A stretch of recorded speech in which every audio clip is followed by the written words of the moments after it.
Hello বন্ধুরা, তোমরা কেমন আছো? আমি তো খুবই ভালো আছি।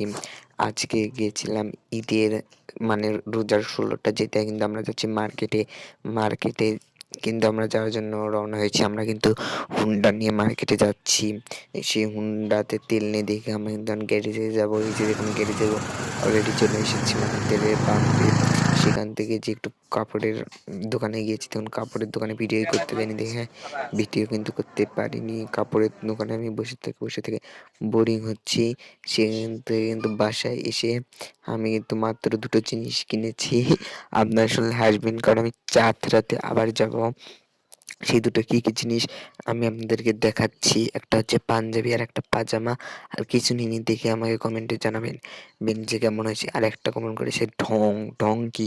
আমি তার ঢং দেখে তাকে পাচ্ছি না। এতটা ঢং করে যে মানে কি স্পিড ছেলে, সে মনে করে আমি না এক স্পিড ছেলে হলাম। তুই তো বড়লোকের মেয়ে, তাই না?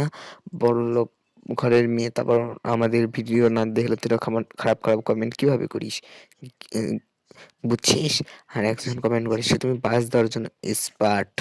আমি তো বাঁশ খেতে এখন নিজেই বাঁশ হয়ে গেছি। এখন বাঁশ সবাইকে আমি দিয়ে থাকি। বাঁশ কত প্রকার কি তাও জানি। বাই।